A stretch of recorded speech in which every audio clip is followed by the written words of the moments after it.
Ya, baik. Selamat pagi Bapak Ibu sekalian, selamat datang kembali di Philip Webinar. Philip Webinar pertama setelah libur Lebaran. Tidak lupa juga kami mengucapkan selamat merayakan Hari Raya Idul Fitri. Mohon maaf lahir batin. Langsung saja sebelum kita mulai, seperti biasa, ingin konfirmasinya dulu Bapak Ibu, apakah suara dan layar sudah terdengar dan terlihat dengan jelas?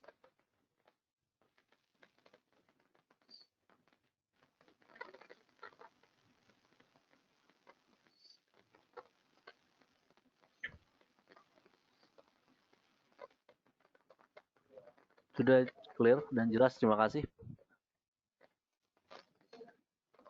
Pak Robertus, Pak Moniman, Bu Elizabeth, Pak Wisber kurang jelas ya. Cek 1-2 tes. Tes 1-2 lo cek.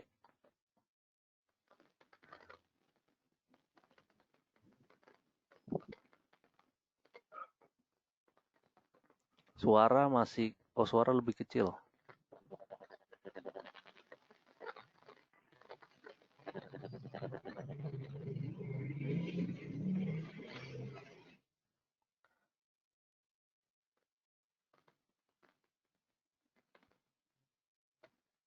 Cek 1-2 tes. Tes. All squad sudah lebih baik ya. Oke deh. Baiklah. Sesi awal nanti akan dibawakan oleh Debbie. Silakan Debbie. Baik, terima kasih Mas Zami. Halo Bapak Ibu peserta Philip Sekuritas Indonesia Webinar. Hari ini Selasa, tanggal 26 Mei 2020. Kalau kita review sejenak ya, minggu lalu IHSG ditutup melemah tipis sebesar 0,06% di hari terakhir perdagangan minggu lalu tanggal 20 Mei 2020 di level harga 4.545,95. Sektor barang konsumsi memberikan kontribusi pelemahan terbesar dengan ditutup turun 2,59%, diikuti sektor konstruksi dan infrastruktur, masing-masing ditutup melemah hampir 2%. Dengan demikian, seminggu ke belakang, kalau kita bisa evaluasi, ya IHSG menguat rata-rata hanya sebesar 0,28%. Kita juga tahu ya, minggu lalu hanya 3 hari perdagangan, Senin sampai Rabu, jadi secara mingguan performance IHSG tidak begitu signifikan untuk peningkatannya. Karena itu kami memperkirakan IHSG akan kembali melemah terbatas hari ini dengan support di level 4.503 dan resisten di level 4.583. Ada beberapa market drivers yang kami pikir memberikan sentimen negatif ya untuk pergerakan IHSG hari ini. Kalau kita lihat di tabel, saham di Amerika ditutup mix pada perdagangan yang berakhir Jumat 22 Mei 2020. Senin kemarin market Amerika Serikat tutup karena Memorial Day. Dow ditutup melemah 8,96 poin atau 0,04%, sementara S&P 500 dan Nasdaq ditutup menguat masing-masing 6,9 dan 36 poin, 4 dan 0,43%. Ketegangan Amerika Serikat dan Tiongkok kembali muncul, kali ini menambah agenda dengan topik Hong Kong setelah Donald Trump mengeluarkan pernyataan Kamis 19 Mei 2020 lalu akan mengeluarkan reaksi terkait rencana pengesahan Undang-Undang Keamanan Nasional oleh China kepada Hong Kong. Seperti reaksi tersebut seperti kemungkinannya adalah suspensi dari special trade antara Amerika Serikat dan Hong Kong. Sudah setahun ya, sejak adanya protes anti pemerintahan di Hong Kong, Juni 2019, dan Cina tahun ini berencana mengeluarkan Undang-Undang Keamanan Nasional, Undang-Undang Keamanan baru, diantaranya akan menindak tegas aksi separasi, subversif, dan campur tangan asing. Nah, selama ini Hong Kong memiliki undang-undang sendiri, yang memang sebagian besar independen terhadap China, sehingga disebutkan one country, two systems. Dan Hong Kong memang memiliki hubungan khusus dengan Amerika Serikat. Dalam hal ini Tiongkok berusaha meyakinkan dunia internasional bahwa otonomi dan sistem peradilan di Hong Kong tidak berubah setelah implementasi Undang-Undang Keamanan yang baru. Jadi agaknya tensi dari Amerika Serikat dan Cina itu mulai merambah secara nyata di dunia politik, tidak hanya di dunia ekonomi dalam perang dagang mereka. Kemudian sentimen yang juga datang dari Kementerian Perdagangan Amerika Serikat yang menambah 33 perusahaan Cina dalam daftar hitam atau blacklist pelanggaran HAM dan isu keamanan nasional Amerika Serikat. Tentu tindakan ini kemudian mendapat kecaman dari Tiongkok ya. Tiongkok mengutuk tindakan penambahan 33 perusahaan Cina ke dalam daftar hitam terkait isu pelanggaran HAM dan keamanan nasional Amerika Serikat. Jadi agaknya dengan deretan sentimen ini membawa trade war US-China kembali ke tempat duduk depan ya, meski concern terkait COVID-19 masih berada pada drivers utama ya, atau tempat duduk supir gitu ya. Investor juga akan merespon keputusan pemerintah Jepang yang pada hari Senin menghapuskan status gawat darurat nasional atau national state of emergency pada 5 prefektur terakhir dari 47 prefektur yang ada. Perdana Menteri Jepang Shinzo Abe memberi konfirmasi bahwa jumlah stimulus ekonomi dari paket pertama dan kedua mencapai lebih dari 200 triliun yen atau 1,86 triliun US dollar. Pemerintah Jepang akan memutuskan pada hari Rabu 27 Mei untuk meluncurkan APBN tambahan kedua senilai lebih dari 100 triliun yen atau 929 miliar US dollar. Yang akan berisi antara lain 60 triliun yen untuk perluasan skema pinjaman berbunga rendah untuk korporasi serta 27 triliun yen untuk program bantuan finansial lainnya. Artinya ini adalah stimulus tambahan ya dari pemerintah Jepang untuk negara bunga sakura tersebut. Dari komoditas, minyak mentah dan Brent memberikan performa bagus, ditutup menguat masing-masing sebesar 2,02% di harga 33,92 US dollar per barel dan 1,54% di level harga 35,67 US dollar per barel untuk Brent. Minyak mentah sendiri sudah diperdagangkan dengan kontrak Juli, kontrak baru sejak 20 Mei 2020. Nah, masih dengan sentimen positif ya, adanya harapan akan kemuliaan permintaan minyak mentah global sejalan dengan the new normal yang juga mulai digaungkan dengan negara-negara, namun tetap waspada dengan adanya kemungkinan second outbreak yang pastinya nanti akan kembali mempengaruhi permintaan minyak mentah secara global. Jadi ini belum dikatakan uptrend ya untuk baik minyak mentah maupun Brent sendiri karena masih ada wait and see tentang bagaimana the new normal ini apakah memunculkan second outbreak atau malah bisa meneruskan kurva yang mulai mendatar. Dari sisi makroekonomi, hari ini investor menantikan rilis data inflasi atau CPI bulan April untuk Singapura, penjualan rumah bulan April untuk Amerika Serikat, dan data kepercayaan diri konsumen Amerika Serikat untuk bulan Mei 2020. Demikian dari market drivers untuk hari ini. Kemudian ada berita dalam negeri, emiten ICBP, Indofood CBP, yang akhirnya mengumumkan transaksi jual beli saham bersyarat dengan Pine Hill Corpora Limited dan Steel Lake Limited senilai 2,99 miliar US dollar atau sekitar 44,33 triliun rupiah dengan kurs 14.785 rupiah per dolar AS. Transaksi ini masih perlu menunggu persetujuan pemegang saham dalam FUPS yang rencananya digelar paling lambat pada 28 Agustus 2020. Kemudian kita ke emiten gajah tunggal. GJTL berbalik untung pada tahun buku 2019. GJTL melaba sebesar 269,10 miliar rupiah, berbalik untuk kerugian sebesar 74,55 miliar rupiah pada tahun sebelumnya. Lalu kita ke PT Indonesia Vehicle Terminal Tbk.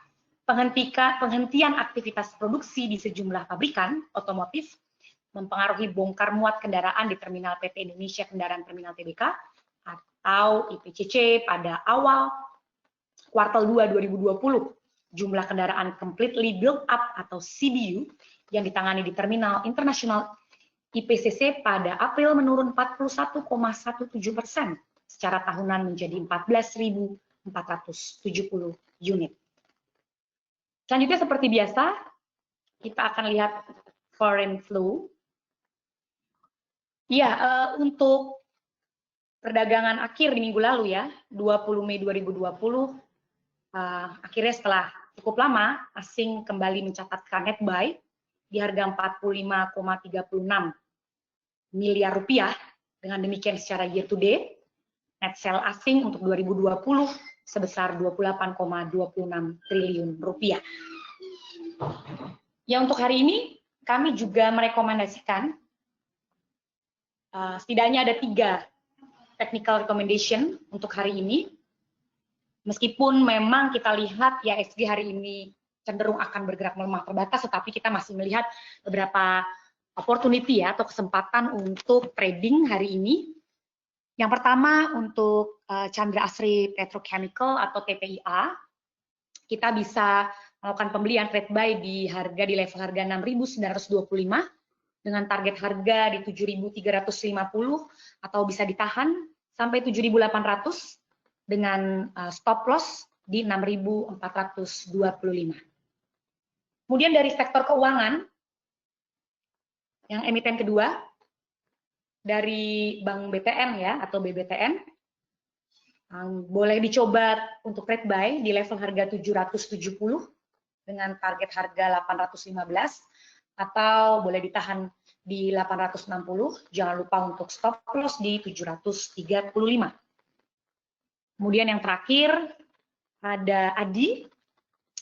ADI boleh coba buy di level harga 496 dengan target harga di 520 atau bisa ditahan di 545. Jangan lupa untuk set stop loss di level harga 468. Ya, demikian Bapak Ibu evaluasi juga forecast kita hari ini untuk IHSG dan beberapa rekomendasi technical trading ya. Silahkan menuliskan pertanyaan Bapak Ibu di kolom komentar, akan kami jawab dengan segera. Terima kasih.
Ya baik Bapak Ibu, sebelum kita ke Q&A, kembali mengingatkan juga sebentar lagi ganti bulan ya, jangan lupa untuk mendaftarkan kembali untuk Philip webinar bulan Juni ya, melalui link berikut bit.ly/pw_Juni 20 ya.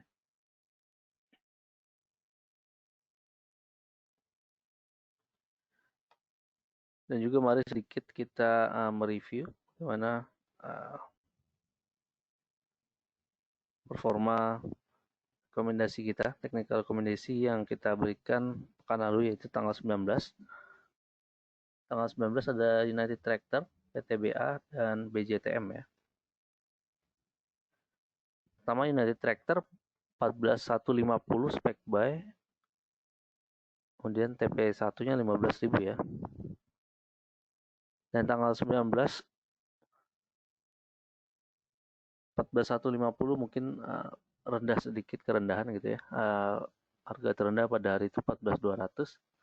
Tapi memang target price pertama dan kedua langsung tersentuh ya.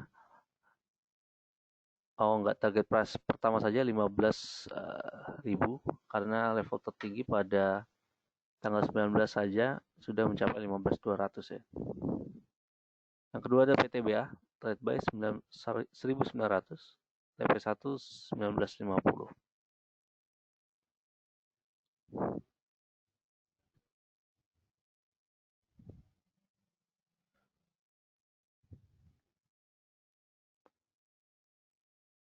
PTBA juga menguat ya, walaupun ditutup agak lebih rendah dibandingkan dengan harga opennya.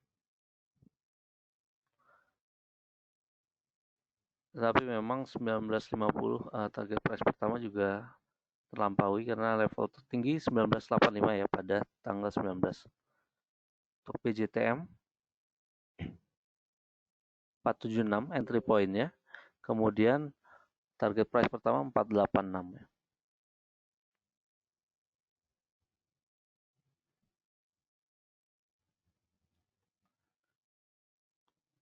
BJTM juga ini ya, karena mengenai juga target price pertama kita 486. Target price kita target price pertama kita terlampaui karena level tertinggi pada hari itu juga 492 ya, ditutup di 484.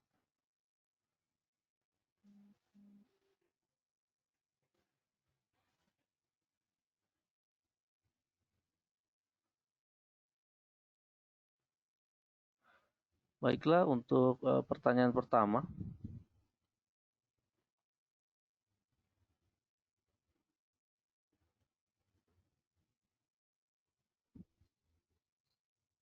Pewon dan Soci. Pewon dan Soci oleh Pak Hendrali.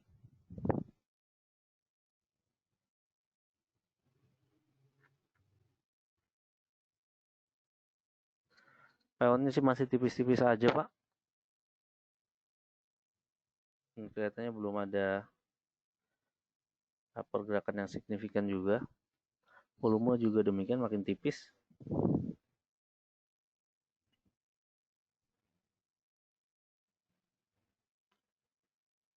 Belum juga ada ini ya, laporan keuangan, dan kita juga masih menunggu bagaimana performanya di kuartal 1 paling tidak. Karena juga sudah ada guidance daripada perusahaan untuk memotong target marketing sales ya di tahun ini.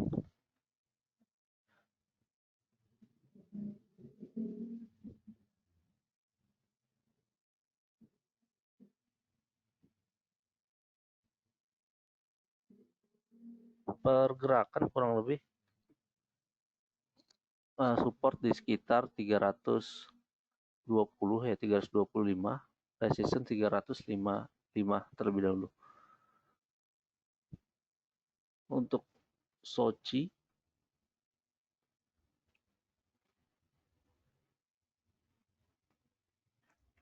kenaikannya sudah agak mulai terbatas, sekarang kurang lebih berada di sekitar MA20 dan support boleh gunakan 118.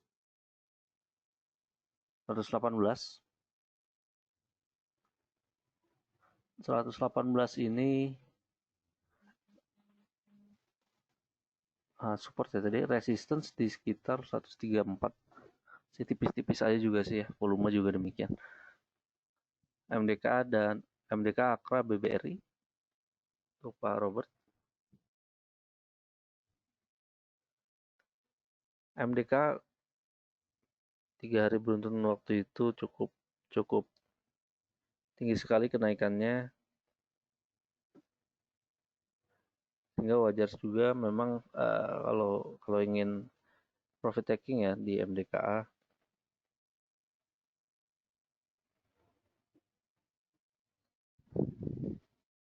Laporan kuartal 1 ya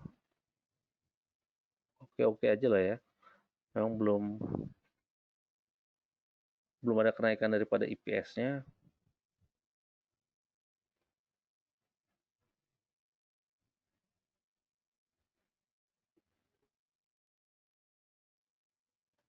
Malah turun ya. Pendapatan memang naik tapi laba turun 26% ya. Karena juga memang banyak kenaikan pada beban yang melebihi ekspektasi, termasuk COGS juga, dan COGS atau beban pokok penjualan ya. Khususnya itu sih sampai 30% kenaikan di beban pokok pendapatan.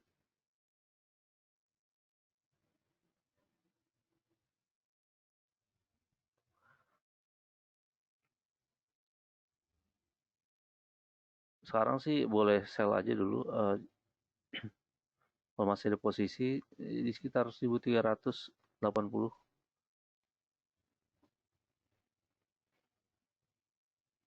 Untuk support kurang lebih dekat harga sekarang sih ya, 1340 hingga 1300 ya. Bagaimana dengan Akra?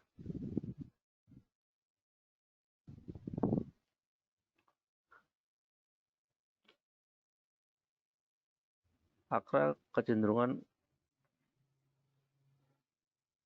sudah breakdown dari support yang sebelumnya, yaitu 2250 ya kurang lebih. Kemungkinan untuk menurun kembali masih terbuka, apalagi MACD masih mensinyalkan ya 2050 atau 2050 hingga kurang lebih lah 2050 untuk jadi support boleh Pak.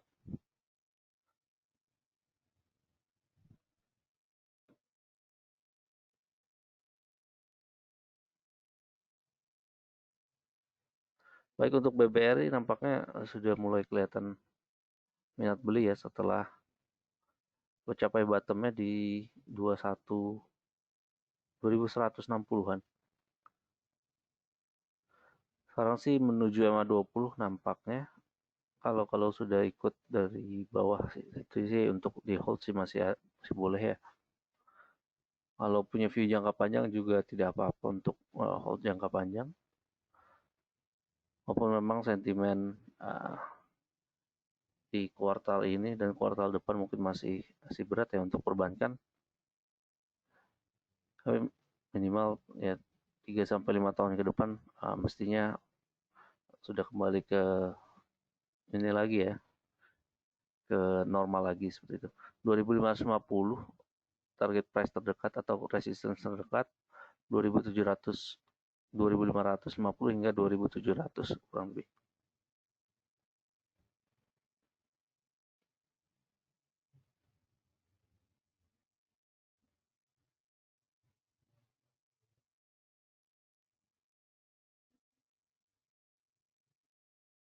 Bagaimana untuk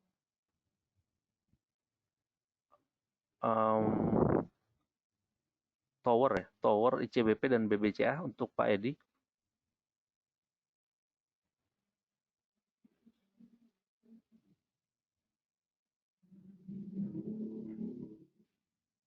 Tower oke ya, dia breakout dari resistance setelah sempat turun, justru naik ya malah ya pada setelah ex dividend. Kalau sih udah dekat-dekat resistance, tapi ya kalau sudah punya posisi ini aja take profit dulu boleh juga.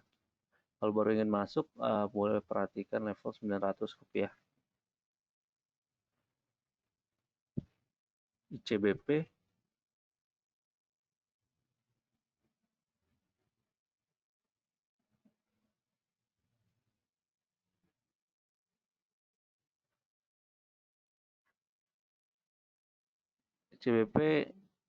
cenderungan memang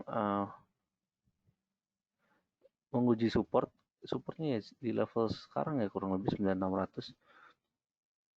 Kalau mau pelan-pelan cicil boleh di level 9500 dan 9500 ke bawah ya boleh dicoba.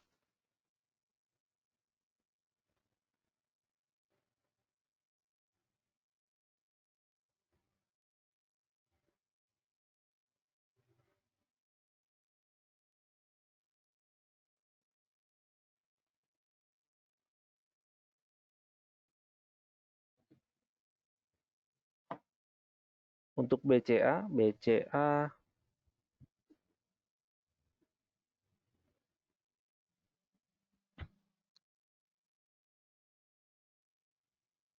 sih cicil aja boleh ya. Memang support di sekitar 22.000. Kayaknya belum sampai ke sana dulu dalam waktu dekat ya. Pertama mungkin 23.200 dulu.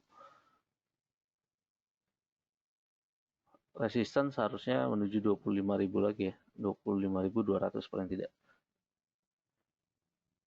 Untuk BMRI Bu Evelyn.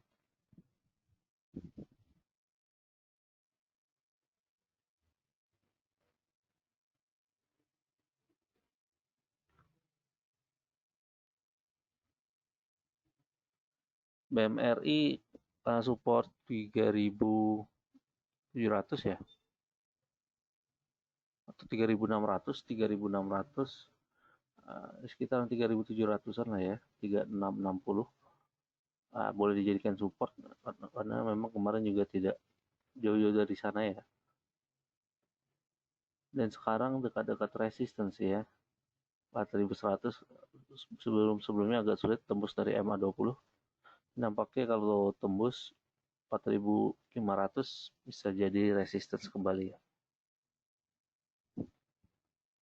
Whisper S Hardware, Unilever, Telkom, MNCN juga.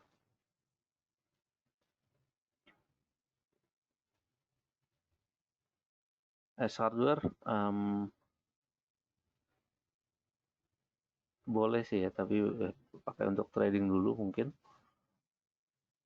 Karena juga mungkin sifatnya masih discretionary ya. Belum ada laporan keuangan untuk menilai bagaimana tekanan akibat COVID ini ya pada penjualan S Hardware. Tapi paling tidak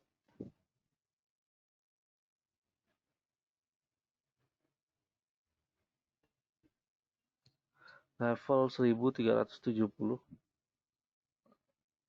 boleh dipakai sebagai resistance ya. Ini lever.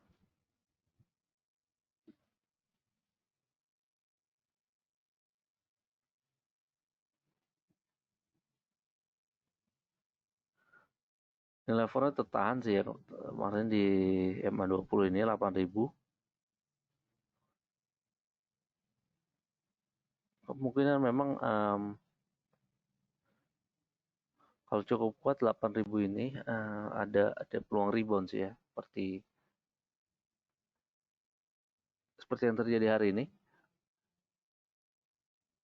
Dan resistance boleh gunakan 8.300 hingga 8.600. Untuk Telkom bagaimana? Telkom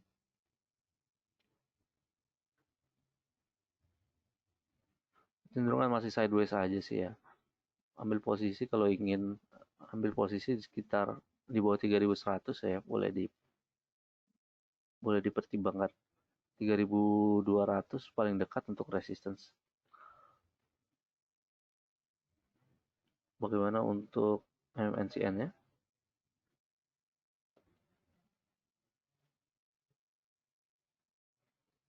MNCN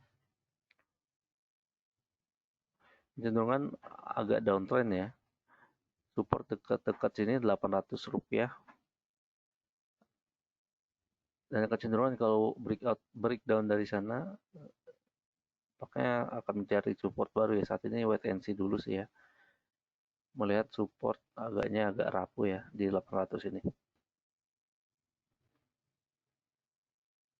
Pak Agung Nugroho bagaimana mendapatkan angka stop loss, misalnya BTN, stop loss-nya di berapa dengan metode menghitung stop loss tersebut. Like stop loss boleh pakai ini Pak biasanya ya, jika melewati batas support tertentu, support yang cukup kuat, dan memang itu inilah ya, apa namanya, salah satu analisa teknikal juga ya. Kalau memang secara fundamental dan sahamnya baik ya, tidak mengenal kata stop loss ya, harusnya kalau misalnya turun lebih dalam harusnya average down lebih dalam gitu ya. Kalau melihat analisa teknikal tadi memakai BTN ini, stop loss kita pakai aja low yang sebelumnya lah ya, paling rendah yaitu di level 725, kurang lebih seperti itu sih.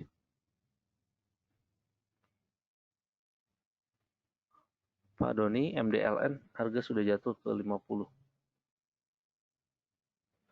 Boleh akumulasi MDLN ya.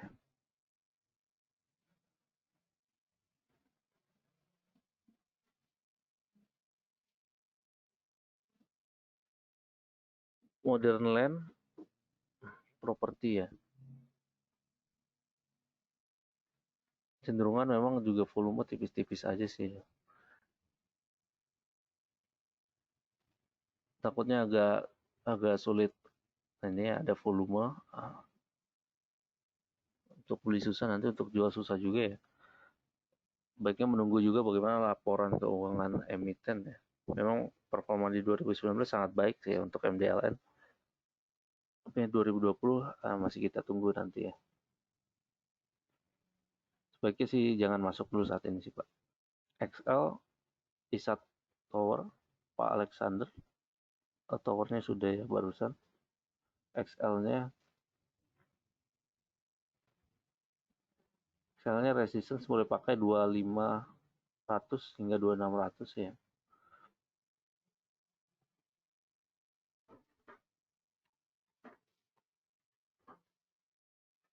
Kalau ISAT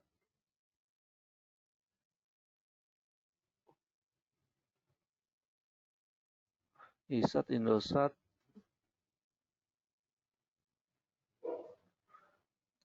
cenderungan sideways aja masih, dan volume juga agak tipis ya. Cenderungan menuju support memang 1940 hingga 1900, resistance 2060.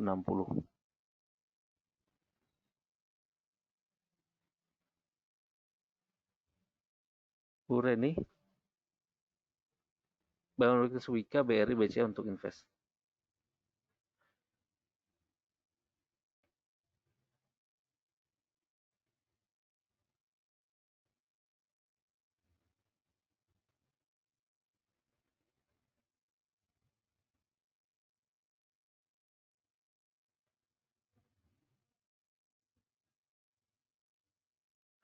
Wijaya Karya salah satu leader juga ya di sektor konstruksi, salah satu yang besar juga market cap-nya. Kalau ingin buy on weakness di bawah 900 sih Bu ya, enaknya sekitar 850 hingga 750. Kalau BRI tadi pas sempat di 2100-an itu sangat ini ya, sangat menarik untuk koleksi BRI. Saat ini sih level 2300 dan ke bawah masih menarik sih ya BRI. Untuk BCA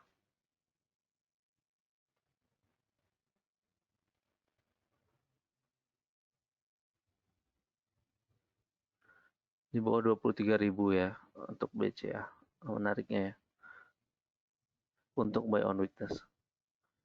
Resistance kurang lebih kalau ingin dipakai trading 25.300 ya. Pak Antoni Tarigan. ICBP sudah ya, Jasa Marga dan Hoki. Jasa Marga sudah dekat-dekat resistance memang, tapi nampaknya ada peluang untuk melampaui resistance tersebut sih ya. Resistance yang harus dilampaui yaitu level 3.800. Kalau berhasil menembus dari sana, ada peluang menuju 4.000 sih ya. 4.000 hingga 4.200 menutup gap, ada gap yang belum tertutup ya, yang terbentuk pada 11 Maret.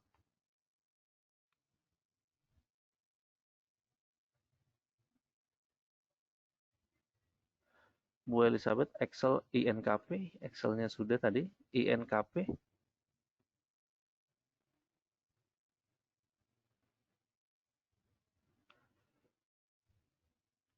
agak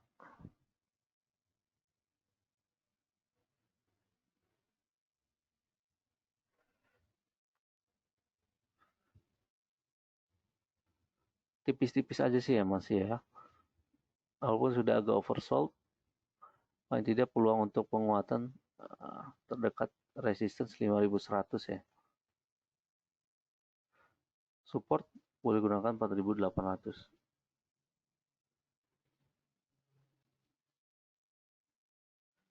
Parif ya tadi BRI, BMRI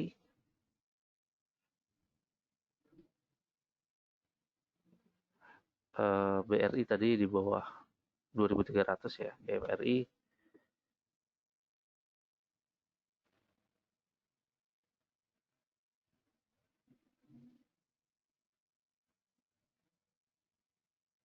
dekat-dekat resistance saat ini ya. Dan kalau mencapai 3.700 lagi boleh dipertimbangkan untuk akumulasi BRI. Kemudian HMSP, Bu Desianti.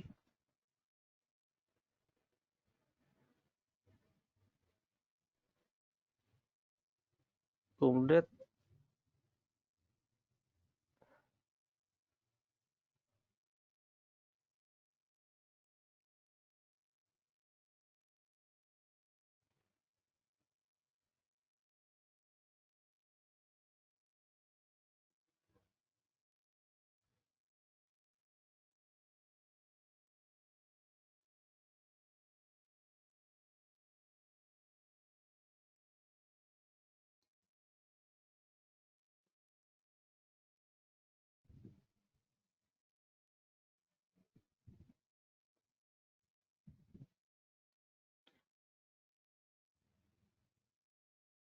dividen sekitar 119,8 atau 120 lah ya, 120 rupiah per lembar saham. Kemudian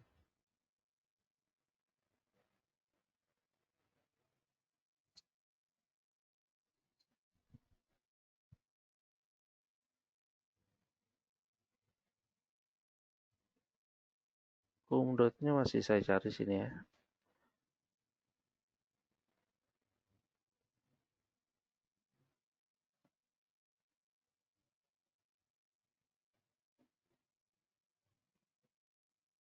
Sembari dicariin kita ke pertanyaan selanjutnya ya, Bu Desi, LSIP-nya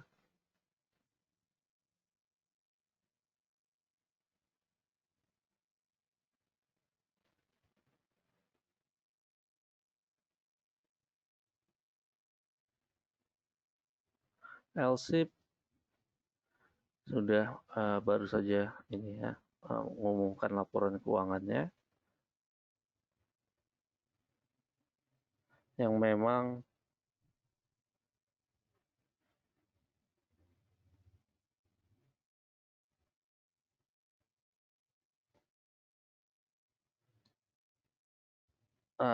mencatatkan profit di bawah ekspektasi ya.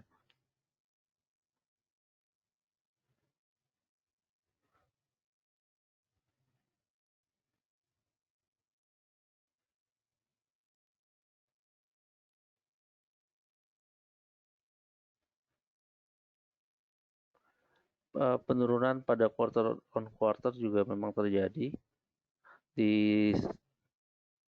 semua lini lah ya, termasuk revenue hingga net profit, sehingga juga dari segi charting juga memang ya sideways aja sih ya kalau bisa dibilang. Support 680 685 kurang lebih saat ini terdekat. Peluang untuk menguji support baru bisa saja terjadi ya. Bagi volume juga tipis-tipis saja.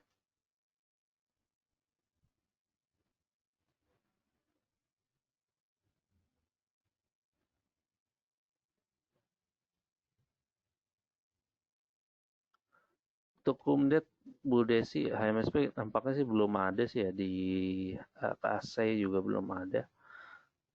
Kayaknya memang baru disetujui oleh RUPS ya, dan belum ditentukan gitu ya kapan kumdetnya. HMSP ya.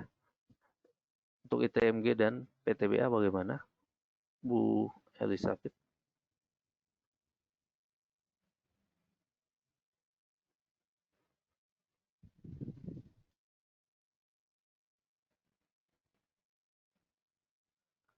ITMG nampaknya saatnya sell on strength dulu sih ya.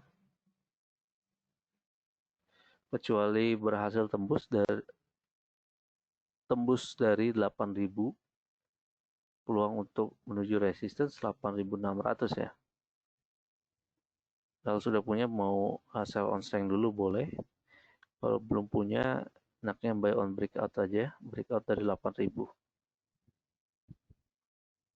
PTBA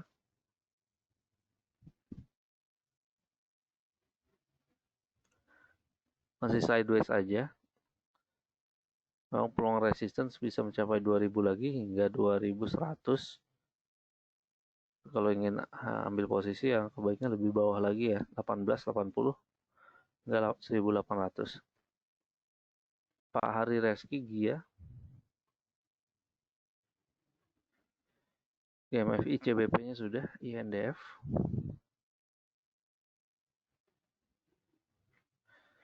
Gia nampaknya sih masih berat ya untuk tahun ini. Walaupun ingin trading juga swingnya cukup lumayan. Dan juga ada masalah itu ya, bagaimana pembayaran utang ya jatuh tempo yang memang masih diwacanakan gitu ya.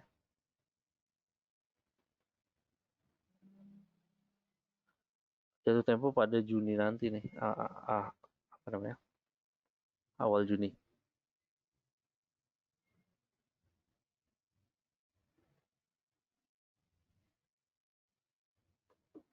Dan semakin kesini juga volume semakin tipis ya Pak ya. Peluang menuju support sih semakin besar, 205 hingga 200 rupiah.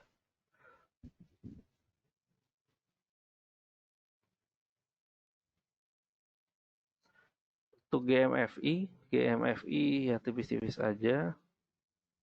MACD juga mensinyalkan nampaknya cenderung koreksi ya. Volume tipis sekali.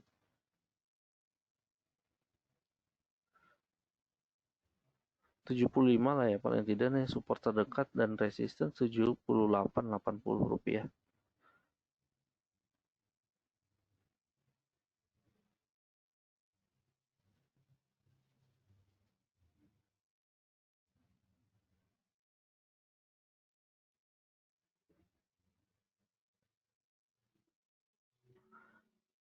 Pak atau Bu Alfi Arsianti, batubara dan konsumer. Batubara nampaknya sih masih ini ya, masih tertekan. Harga juga belum ada rebound yang lumayan. Terakhir di level ini aja ya, 50-an, masih di bawah 70 yang biasanya salah satu inilah ya, level average tahun lalu kurang lebih. Sekarang kurang lebih di 57 US dollar, dan walaupun tidak rendah-rendah banget, sudah agak ada rebound ya. Tapi memang untuk ada rebound ke depan juga memang masih berat ya. Kecuali memang juga demand yang semakin baik gitu ya. Termasuk adanya pembukaan kembali ekonomi, khususnya di bidang manufacturing, tampaknya akan menjadi sentimen positif sih ya untuk batu bara. Tapi saat ini sih laporan keuangan juga belum pada keluar, nggak sulit juga untuk menerka arahnya kemana ya. Ya memang konsensus memang masih akan ada pelembatan sih. Kalau konsumsi memang ya defensif lah ya. Terlihat juga kalau Bu Alfi melihat juga memang salah satu yang paling rendah ya. Maksudnya tidak terlalu dalam penurunannya jika dibandingkan dengan IHSG.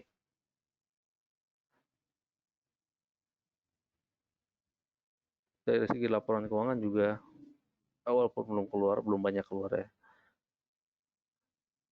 tapi bisa diekspektasikan akan stabil saja seperti itu ya, seperti tahun-tahun sebelumnya ketika perlambatan ekonomi memang berlangsung. Malahan yang dari Indofood Group juga cukup baik ya, rilis laporan keuangannya.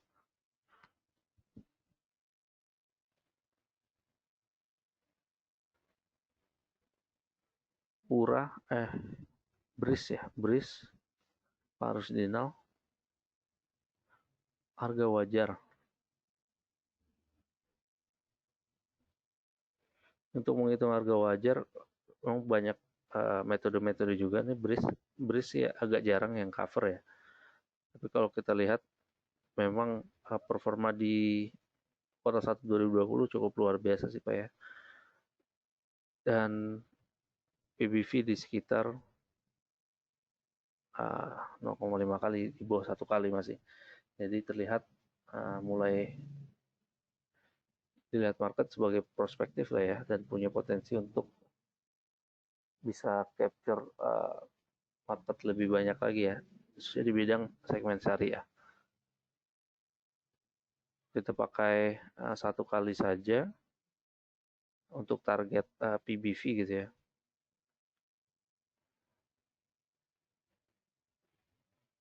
Harusnya bisa mencapai 500-an, tapi itulah pakai 1 kali PBV saja ya. Karena book value per share-nya saja 532 kurang lebih.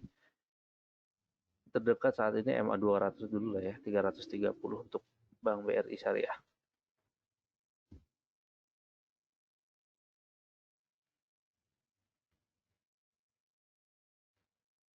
TPI, MDKA, BCA, Bu Melinda. BCA-nya udah menguat lagi ya. TPIA kita rekomendasikan juga karena swing pada 2 hari bursa yang lalu juga cukup lumayan ya.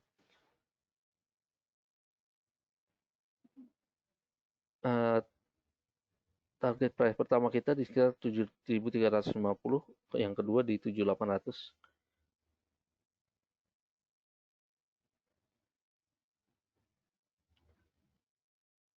BCA di sekitar 23.000 kalau baru ingin koleksi ya.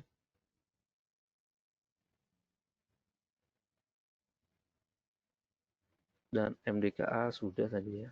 Kita lihat mungkin pergerakannya. Makanya ya masih terjadi profit taking lah ya di MDKA. Saat ini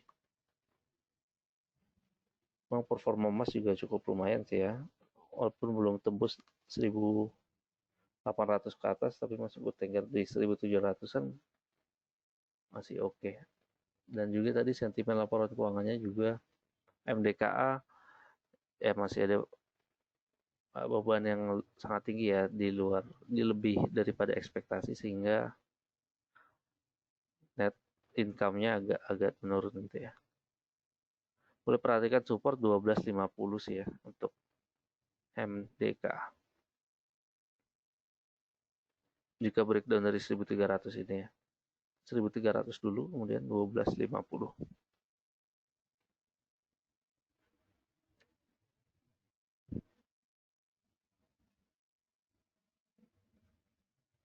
Pak Petrus Jerry, ini lever bagaimana? Ini lever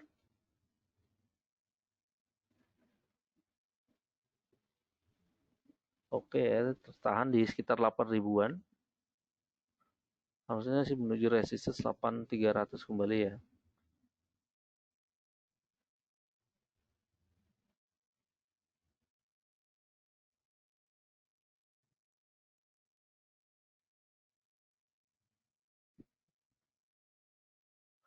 Pak Herilo, tolong diberitahu untuk alasan buy dari mana ya? Apakah sudah menyentuh MA20 atau MA50? Atau apakah ada konfirmasi dari candlestick-nya? Macam-macam sih Pak ya.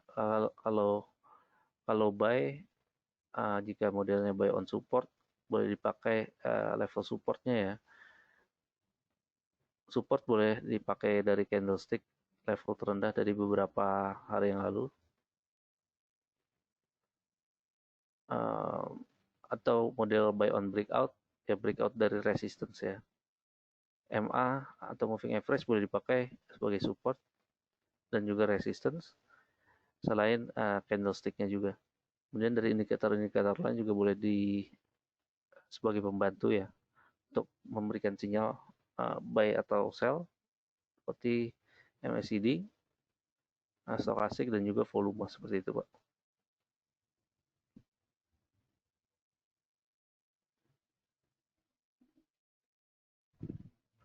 Bu Elizabeth ICBP dan INF kenapa tiba-tiba drop ya?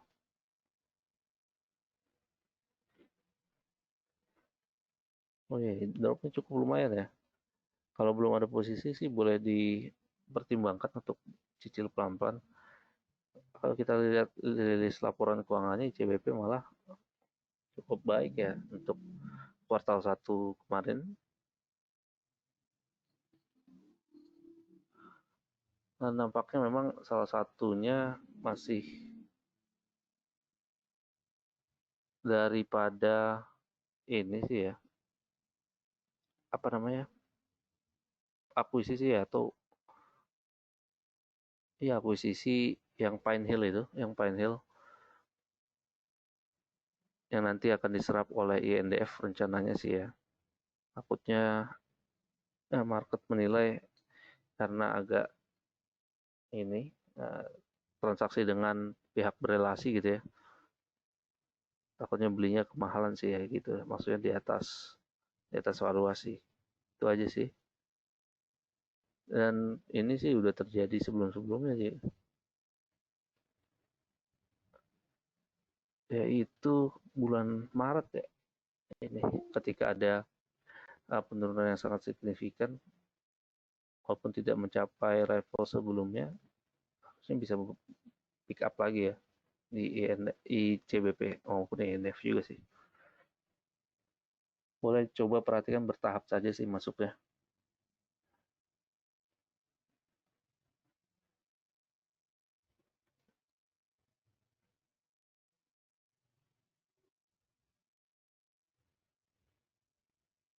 Demikian juga dengan INDF ya.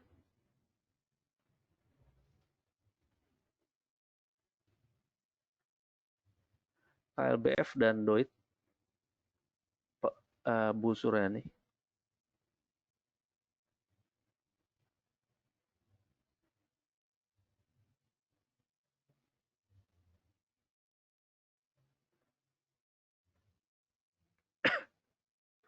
KLBF tampaknya sih terkoreksi dulu ya. Boleh perhatikan level 1250 sebagai support, boleh dipertimbangkan untuk koleksi di situ ya. Kalau ingin mengoleksi,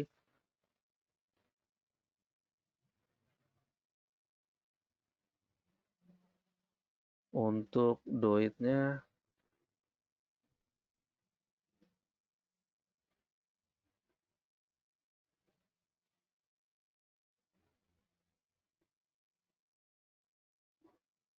Doit masih tipis-tipis aja sih ya.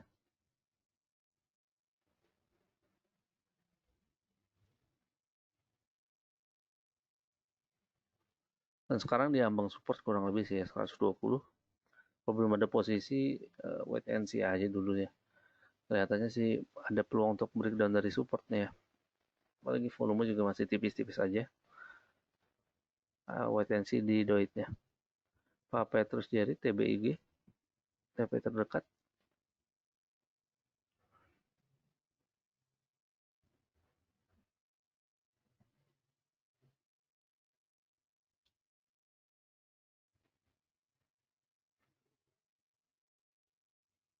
Terdekat kurang lebih 1110 ya. Enggak 1190 sih ya. Untuk average di 1160 masih oke lah ya, tidak terlalu jauh. Tapi boleh diperhatikan volume ya, makin tipis memasuki bulan Mei di TBIG. TBIG sih salah satunya memang dianggap defensif juga sih ya. Maksudnya masih oke aja sih ya untuk menopang sektor telekomunikasi juga. Umumnya itu dulu tadi ya, 1110 hingga 1190 untuk target price terdekat ya.